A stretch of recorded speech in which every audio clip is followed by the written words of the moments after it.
Twitter has made the left and Democrats completely insane, and I think I know why, right? I was thinking about it the other day, and it's kind of like, for Republicans who are active on Twitter and YouTube and Facebook, they're spread out all over the country. So after they see something online, they don't immediately rush to the water cooler or to a big office or a broadcast network and start saying what they heard, thus, accelerating the rate at which fake news, disinformation can spread. You also have the fact that conservatives tend to be banned for their opinions more so than liberals.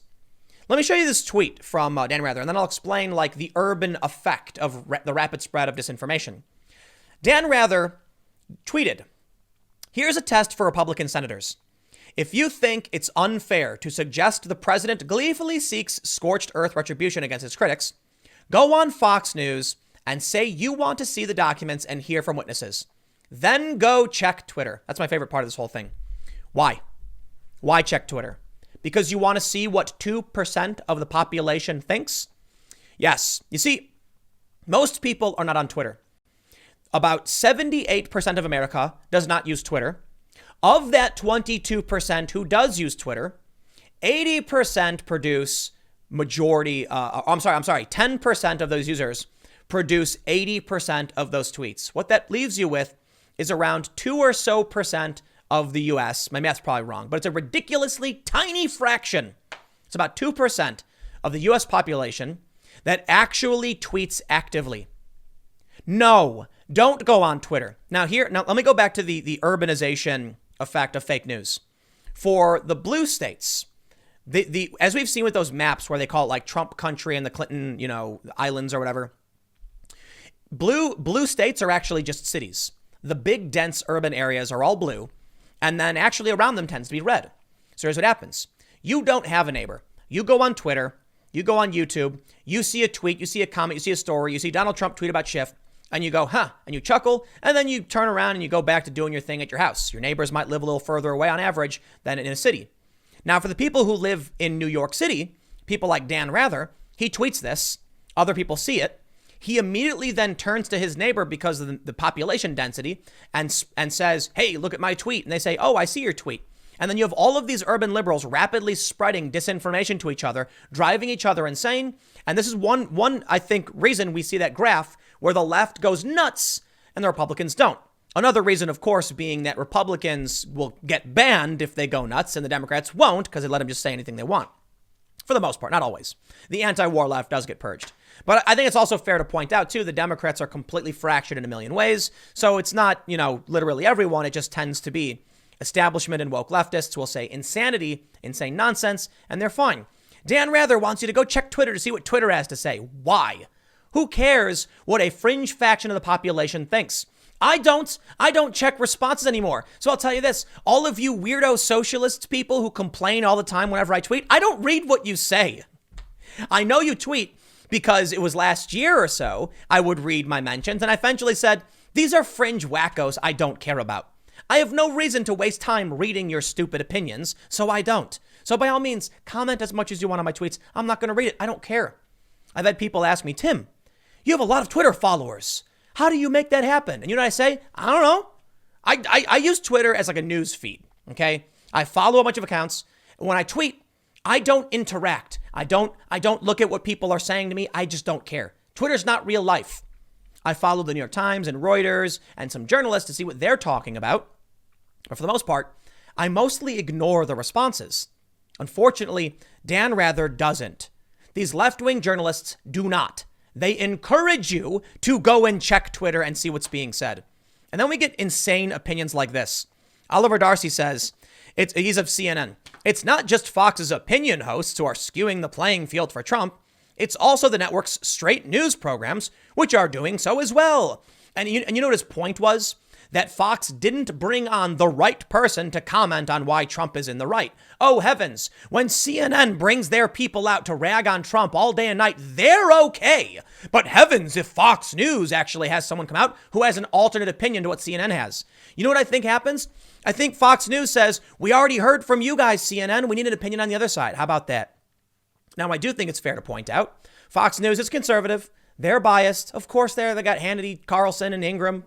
Fine, whatever. But CNN is not some like great objective source. They're literally the same thing. Except at least when it came to Russiagate, Fox was skeptical, ended up being on the right side of that one. So no, I'm not going to blame Fox's straight news hosts like Brett Baer or Bill Hemmer, who actually do a really good job of just reporting the news. I'm going to point the finger at you guys who claim to be doing a media analysis, but all you ever do is bring on Orange Man bad talking points, and you actually had Media Matters come on, and they lie all the time. So congratulations. It's everyone else who's the problem. You guys are nuts. But here's some data. Neiman Lab says Republicans and Democrats live in nearly inverse news media environments. That is absolutely a fair point. 100% a fair point. I'm not super concerned to like dig into this because we get it. But the one thing they say that I find truly hilarious is that Democrats trust CNN to like an absurd degree. Or I should say liberals. Actually, let me just look at the chart. It says ideology adds another layer to party line divides of most trusted and distrusted sources. So we can see here, percent who distrust each source for political information. And we can see liberals distrust Fox News more than conservatives distrust CNN. This is more data which proves that which we already know. Now, conservatives don't trust CNN. They don't trust MSNBC. That's fine. But conservatives, according to most of the data we've seen, are more likely to actually watch CNN and these other outlets. In fact, by 10 points, conservatives are more trusting of CNN than liberals are of Fox News. So you will more likely see conservatives who have watched Fox and CNN, who have an understanding of the broader picture, and you have the liberals who only watch CNN for the most part, or MSNBC, who don't have a broad view of the picture. So they don't know what conservatives think, but conservatives know what they think. And lo and behold, the data from researchers like Jonathan Haidt backs that up. Conservatives and moderates were able to predict how a Democrat would vote or behave. Democrats were not able to predict how a conservative would vote or behave. And it's because they live in a bubble. And you know what's crazy, man? Vox.com has an article up right now asking it's a conversation around whether or not Trump supporters are in a cult. It's like, dude, have you ever like talked to a Trump supporter, or are you talking about like a caricature of one? Because I've talked to the woke far left, and yeah, they're pretty culty. And I've talked to the resistance people, and yeah, they're pretty culty. By all means, you can call Trump's hardcore base a cult, fine. But are you acting like you're not? That's insane. I fully recognize you got zealots on both sides for sure. I'm not going to play games of who I think's got it worse, but I'll tell you what really bothers me is that the media establishment, the cultural establishment, often talks about how the right is nuts, the right is bad. You know, CNN only fact checks Republicans, or Washington Post says it appears Trump is threatening Schiff. We know what the cultural establishment is trying to claim, and it's just not true. It's absurd to think they're innocent on this one. So I love it when Oliver Darcy says, even the straight news of Fox is skewing things for Trump. Or maybe it's that while the opinion people for Fox News are absolutely biased in favor of Trump, and your opinion people like Don Lemon are absolutely biased against Trump, the straight news of Fox News is doing a pretty good job, and you are not. This show with Oliver Darcy, Brian Seltzer's show, is not a news show. It's analysis and opinion. It's opinion hosts on Sunday morning complaining mostly about the right, about the Trump ecosystem, about digital media. And they don't bring on people with dissenting voices who can explain how, say, YouTube or Twitter actually works. They don't bring on people who have a moderate or sane opinion. For the most part, they bring on people who act like they know what they're talking about, but it's always Orange Man bad. Always, always, always. And I will tell you this. They bring on Media Matters. Okay, if you don't know what that is, they're just an activist organization that complains about non-left-wing opinion.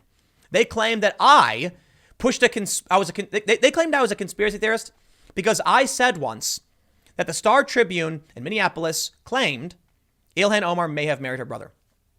In the article, plain as day, I read it in my video. You can see it in quotes, a man who may be her brother. And I read that. And they said it's a conspiracy theory. That's what they do. They lie even when the proof is sitting in your face. Brian Seltzer brings them on because their opinion matters. And then they complain about Fox News not having the right people to come on and complain about Trump. You know what, man? The media is nuts. And so let me go back to the main point. I'll wrap this up. The reason I'm bringing this up is that I think, people like Darcy and Stelter are insane when it comes to this information because they're trapped in this bubble and they don't realize it. Here's the proof. I'm literally watching Oliver Darcy's comments and I have Fox News on. I read it all. I watch it all. I sometimes pull up articles from Vox and BuzzFeed. I pull up sources from the New York Times. I'm reading literally everything. But how often do you see people on Brian Stelter's show who would argue against their position? You never do. But I'll tell you what you do see. Brian Stelter standing up and saying, tune out the spin. Don't watch Fox News. Just come to us. Yeah, I would never tell you to do that. And anybody who's being honest would tell you, make sure you watch what they have to say. But you know what? We already get it. Conservatives are more likely to do so than liberals. So be it. It has nothing to do with whether you agree with the conservative position or not. It has to do with what's real. I'll leave it there. Stick around. Next segment's coming up tomorrow at 10 a.m. Podcast at 6:30. And I will see you all next time.